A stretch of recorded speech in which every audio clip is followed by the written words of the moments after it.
Hello everyone, welcome to my General Hospital official channel. I hope everyone is having a wonderful day. Before we begin, please hit the subscribe button and give this video a thumbs up. The week General Hospital fans have been waiting for has arrived. Nina's secret has been revealed. Well, sort of. However, due to breaking news and a missing day, we will all have to wait until next week to see how everything will play out. Lois had returned to Port Charles, and we didn't see her nearly enough. Cyrus is also envious of Sunny. Before we get to the drama, I have to add that the island and outdoor wedding chapel were both stunning. Nina's gown was stunning, and Wiley and Donna looked adorable. The entire ceremony was lovely, and I was surprised to see Michael welcome Nina into the family. Sunny's private conversation with God, in which he mentions his many marriages and hopes that this will be his last, made me laugh. Most likely not. With the formalities out of the way, Harmony's reappearance in front of Willow was amusing. She stated that she had come to protect Willow, as she had done her entire life. When was this? This odd story about Harmony being a better person and mother than Nina is a farce. Harmony should remain in the afterlife and dwell on all the awful things she'd done for the rest of eternity. Just as Michael appeared to be putting the past and everything else behind him and enjoying the wedding, he learns that Nina was the one who turned Drew and Carly into the SEC. At least, that's what was implied. We didn't hear the mystery man he was talking to, Nina, but Michael made a stink face at Nina throughout the rest of Friday's program. So how did Michael manage to obtain this knowledge when no one else could? Even Sunny and Brick looked to have run out of ideas. Furthermore, wouldn't the SEC only know Martin turned Carly and Drew in and not Nina, whom Martin claims he has never named?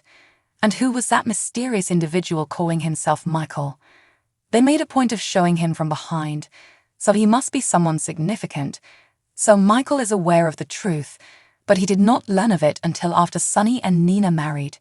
Not that an annulment can't help, but what will Michael do with this information? He didn't make a fuss on Friday's episode, and according to the preview for Monday, he still hasn't told anyone what he knows. I could certainly imagine Michael informing Nina that he knows everything, and that if she doesn't leave his father and town, and never returns or contacts Willow or any of them again, he'll divulge her secret to everyone.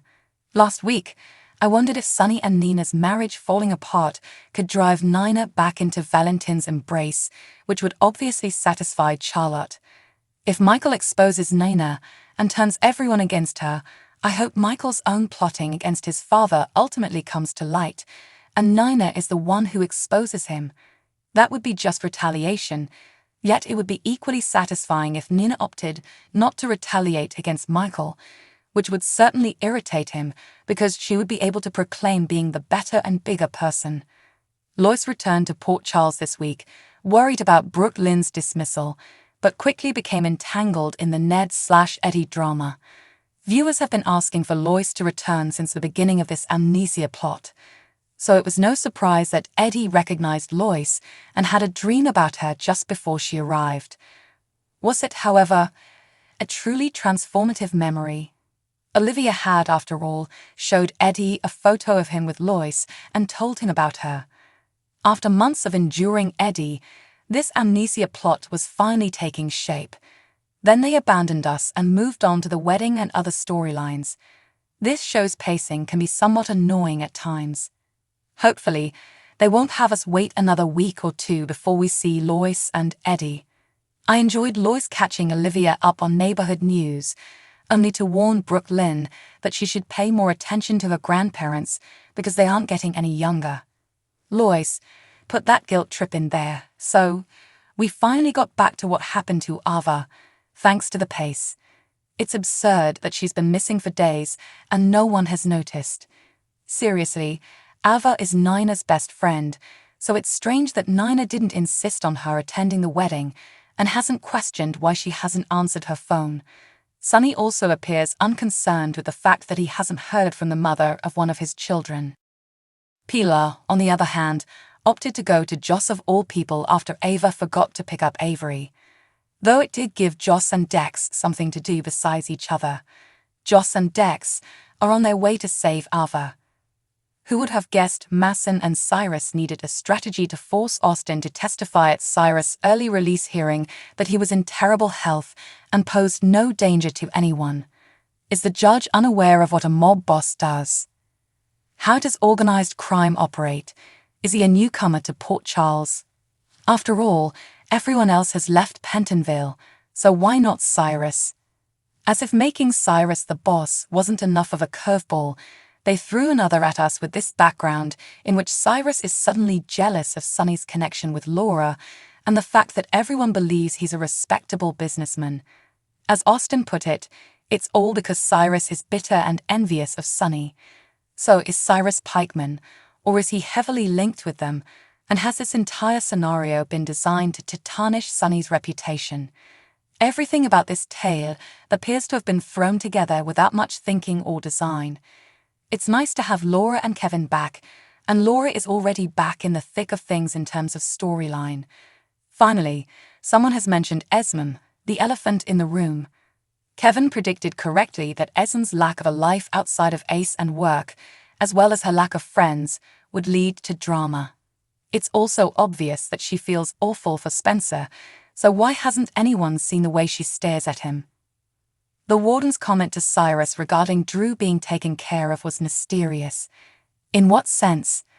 Did she plan Drew's assassination in order to get him out of Pentonville, or did she have more sinister designs for him? Is he still in jeopardy? Was this a ploy to make the audience worry about poor Drew? The passages involving Gregory, Chase, and Finn were well acted and scripted, and Josh Swickard delivered an exceptional performance. Gregory stated that his reluctance to notify Chase was partly motivated by his desire to remain in denial about his ALS. What happens now that the secret has been revealed? I stand by my prior assertions that seeing Gregory slowly die isn't quite the escape from the real world that soaps provide, even if a terrible death is a very soap-like plot. With Chase learning the truth, this tale has taken a significant turn, for better or worse. It's been a while since we've seen Tell It Like It Is Stella, but she's certainly returned with a vengeance during Friday's meetings with Ms. Wu. "You don't have any friends here," Stella exclaimed when Selena came by Curtis' apartment to visit her pal. Damn. Finally, we haven't seen Blair in a while, nor have we seen any real deception drama or fallout from her blackmailing Martin. Lucy appeared to divulge her plan to save Deception this week, but she didn't precisely spell it out. Scott described it as insane, but only his sort of crazy. She appears to be taking Tracy's offer and giving up her ELQ vote, but this cannot be the end. Is this the end of the setup and guest appearance? So what do you guys think about this update? Let me know in the comments below. And if you like my videos, please press like and subscribe for more. I'll see you guys next time.